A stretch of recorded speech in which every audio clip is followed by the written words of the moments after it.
আলোচনা করতে যান যে ডিসি কে থাকবে, কমিশনার কে থাকবে, এসপি কে থাকবে ইলেকশনের সময়, এটা হচ্ছে তাদের প্রধান আলোচনার বিষয়বস্তু। তার মানে হচ্ছে আমার দলের প্রশাসন যদি থাকে তাহলে ওই নির্বাচনে আমি যেন তেন প্রকারে উপায়ে আমি জয়লাভ করব।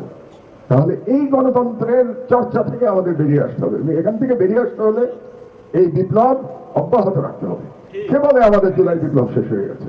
বিপ্লব চলমান, বিপ্লব কোনোদিন শেষ হয় না, এটা আমাদের মনে রাখতে হবে। আরেকটা রাজনীতিবিদরা প্রায়ই বলেন, এর মধ্যে দিয়ে আপনারা রাজনীতিবিদদের চরিত্র বুঝতে পারবেন। কি বলেন? রাজনীতিতে শেষ কথা বলে কিছু নাই। এটা শোনেন না আপনারা? প্রায় প্রত্যেক রাজনীতিবিদ বেশ গর্বের সাথে বলেন রাজনীতিতে শেষ কথা বলে কিছু নাই। এর থেকে সুবিধাবাদী বক্তব্য আর কিছু হতে পারে না। এবং আমি অবাক হয়ে যাই যে রাজনীতিবিদদের এই কথাটা বলতে একটু লজ্জাও লাগে না।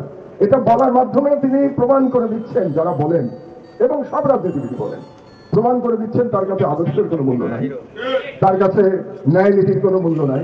কারণ শেষ কথা বলে কিছু নাই। আজকে যাকে গালি দেবে কালকে তার সাথে গলাগলি করবে, কারণ শেষ কথা বলে কিছু নাই। এই যে এখন আমরা দেখতে পাচ্ছি তিনটা প্রধান শক্তি তিন দলের বিরুদ্ধে মানে যতভাবে সম্ভব তারা নিন্দা করছে তিন দলের। আবার যখন ঐক্য হয়ে যাবে তখন দেখবেন এগুলো সব ভুলে গেছে, সবাই সবার সাথে গলাগলি করছে। এই রাজনৈতিক আদর্শহীন রাজনীতি থেকে আমাদের মুক্তি দরকার। সুতরাং আমার বক্তব্য আমি দীর্ঘ করতে চাই না। আমি আসলে এসব অনুষ্ঠানে শুনতে আসি, আমার বয়স হয়ে গেছে, এখন শুনতে ভালো লাগে বলার চেয়ে। কারণ আমি নতুন প্রজন্মের চিন্তাটা শুনতে চাই, তাদের আকাঙ্ক্ষা জানতে চাই। তো সুতরাং আমি সর্বশেষ কথা যেটা বলে আমার বক্তব্য শেষ করবো সেটা হলো, নির্বাচনটা একটা আসছে, 3.5 মাস পরে একটা নির্বাচন হয়ে যাবে।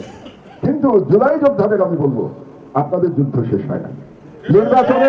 নির্বাচনের পরেও যারাই জিতুক না কেন, নির্বাচনের পরেও আমাদের যুদ্ধ চলমান রাখতে হবে। কারণ নির্বাচনের পরেই যে সবাই গণতান্ত্রিক সব তারা মেনে নেবেন, তারা ভিন্ন মত মেনে নেবেন, তারা সমালোচনা মেনে নেবেন, এরকম ভাববেন না। এখানে মিডিয়ার অনেক আমার সহকর্মীরা আছেন, আপনাদেরকে আমি সাবধান করে দিচ্ছি। গত 15 বছর বাংলাদেশের মিডিয়া বেশিরভাগ শেখ হাসিনাকে তোষণ করেছে। বাংলাদেশের বড় বড় সম্পাদকরা নির্লজ্জভাবে তেলবাজি করেছে, দালালি করেছে তার সংবাদ সম্মেলনের নামে।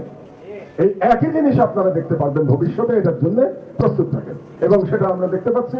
এবং যেভাবে শেখ হাসিনার আমলে ভিন্ন মতাবলম্বীদের বিভিন্ন জুলুমের মোকাবেলা করতে হয়েছে, আমি অন্তত ব্যক্তিগতভাবে প্রস্তুত যে আগামী সরকারের সময়ও ভিন্ন মতাবলম্বীদের এভাবেই লড়াই করে যেতে হবে, যদি আপনি মাথা উঁচু করে থাকতে চান। আর যদি সারেন্ডার করেন এস্টাবলিশমেন্টের কাছে তাহলে ভিন্ন আলোচনা। সুতরাং যে বিপ্লব 2024 সালে আমাদের শুরু হয়েছে, সেই বিপ্লব ফেব্রুয়ারি মাসের, ধারণা করছি ফেব্রুয়ারি মাসেই নির্বাচন হবে। শুধু ধারণা না, আমি আশাবাদী সেই নির্বাচনের পরে আমাদের লড়াই আমাদের চালিয়ে